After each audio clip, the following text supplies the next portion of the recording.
টালমাটাল ইউনূসের বাংলাদেশ, একদিকে জর্জ সোরোসের সাথে মিটিং এবং অন্যদিকে আপনারা জানেন যে রাশিয়ার রুশ রাষ্ট্রদূত, বাংলাদেশের রুশ রাষ্ট্রদূতের সাথে এই ছবি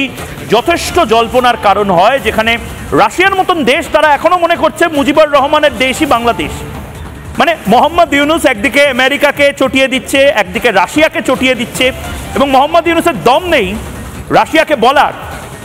যে মুজিবুর রহমানের ছবি কেন তোমাদের অফিসে রয়েছে। এবং রাশিয়া এবং বাংলাদেশের সেনাপ্রধান তারা নির্দিষ্টভাবে মুজিবুর রহমানের ছবিকে ব্যাকগ্রাউন্ডে রেখে, দেখুন ভালো করে স্পষ্ট বার্তা দিয়ে দিচ্ছে এই ছবি, মুজিবুর রহমানের ছবি পেছনে রেখে যে মুজিবুর রহমানের ছবি ভাঙচুর করা হয়, মূর্তি ভাঙচুর করা হয় বাংলাদেশ জুড়ে,